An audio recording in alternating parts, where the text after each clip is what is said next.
Donc pour la suite, en fait, ce qu'on va regarder, c'est la topographie.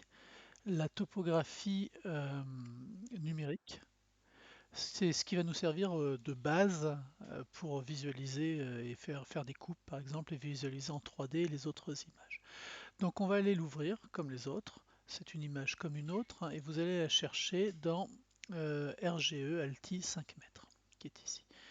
Vous avez deux topographies numériques à l'échelle sur laquelle on va travailler, du chaînon ou plus large, donc sur toute la zone.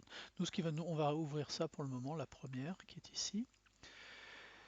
Donc vous avez la même chose, hein, vous avez la bande qui s'ouvre, ici vous avez les informations géographiques, et si vous, alors vous voyez que vous n'avez plus le choix RGB parce que là il n'y a qu'un canal, il n'y a qu'une information de topographie, il n'y a pas les trois couleurs comme sur les autres images, et puis vous allez faire charger la bande. Alors ici ce que vous avez c'est les valeurs d'altitude brute. C'est pas très parlant pour l'instant. Plus le niveau est blanc, plus c'est haut, plus c'est noir, plus c'est bas. Et vous pouvez normalement, en appuyant sur cet onglet, localisation du curseur et valeur du curseur, vous pouvez avoir vos valeurs d'altitude. Donc excusez-moi, je me mets là. Donc vous pouvez vous promener là-dedans sur la carte, alors, sur la carte celle-là ou celle-ci, hein, celle que vous souhaitez.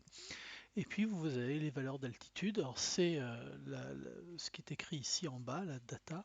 Vous voyez, là vous êtes à 292 mètres d'altitude. Ici vous êtes à 87 mètres d'altitude. Donc on peut avoir nos altitudes à partir de cette topographie.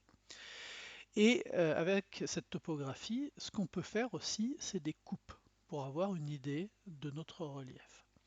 Alors pour faire une coupe, c'est simple, vous allez aller dans Outils, Tools, vous allez aller dans Profiles, et là on a, alors soit vous pouvez faire des profils est-ouest, nord-sud, c'est pas très intéressant pour nous, ou alors des profils arbitraires, c'est ici. Là. Donc vous allez sélectionner ça, vous allez, on va pousser un petit peu ce menu qui nous embête, et puis ce que vous allez faire c'est sélectionner un début, sélectionner une fin. Alors là il vous dit que la coupe va se faire dans l'image, hein, donc là avec ça vous vous positionnez. Et puis une fois que vous êtes arrivé à l'endroit qui vous intéresse, vous allez cliquer dans l'image. Là, vous voyez, je ne sais pas si vous voyez mon trait, mais il a sélectionné. Si vous voulez faire une coupe complexe, par exemple, hein, vous allez venir mettre un deuxième point ici, mettre un troisième point ici. Et lorsque vous avez fini, vous cliquez deux fois avec le bouton droit de la souris. Et vous avez votre profil qui s'affiche. Alors donc ici vous avez le tracé du profil que vous avez dessiné, ici vous avez votre profil. Alors un tout petit problème avec Envie, c'est que les coordonnées que vous voyez ici, à la base, en abscisse, sont des coordonnées en pixels, ce ne sont pas des coordonnées en mètres. Et je pense qu'il n'y a pas moyen de mettre ces coordonnées en mètres. Alors après, on peut exporter les coordonnées dans Excel, dans MATLAB, dans n'importe quoi et les transformer en mètres. On a toutes les informations, mais ça demande un traitement supplémentaire. Bon, nous, des profils compliqués comme ça ne nous sert pas à grand chose. On va faire des profils un petit peu plus simples. Donc par exemple, on aurait dû travailler dans le secteur qui est là. On va recommencer ce profil. On va sélectionner une zone ici, sélectionner l'arrivée là, on clique deux fois et on a le profil de la zone qui nous intéresse. Donc si vous voulez avoir une idée de cette morphologie, vous pouvez utiliser cet outil-là. Quelque chose aussi qui va être utile, c'est de voir la topographie comme ça en couleur, c'est pas très parlant. Et ce que vous pouvez faire, c'est calculer une topographie ombrée. Donc pour cela, vous allez dans le menu principal, dans Topographique, vous allez prendre Topographic Modeling, qui est ici, et là, vous allez choisir ce sur quoi vous voulez faire votre modèle. Alors là, c'est facile, il n'y a qu'un canal, vous ne trompez pas, ne prenez pas la géologie ou autre chose, hein. Ce qu'il faut qu'on prenne, c'est la topographie, donc il faut bien sélectionner ça. Éventuellement, vous pouvez utiliser Spatial Subset qui est là pour sélectionner en appuyant sur Image une petite zone qui vous intéresserait.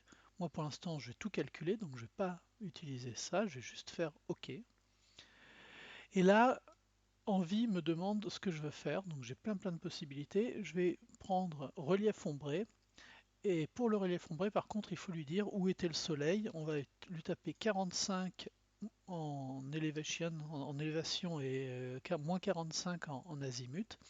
Et là vous avez deux possibilités. Soit vous voulez l'enregistrer dans un fichier, soit en mémoire. En mémoire, ça ne durera que le temps de votre session dans un fichier. Alors, en travaillant à distance avec les machines virtuelles, avec les éventuelles coupures, je vous conseille de tout mettre dans un fichier que vous pouvez appeler ombre, par exemple, point envie. Vous allez vous avez le chemin qui apparaît ici, vous faites OK.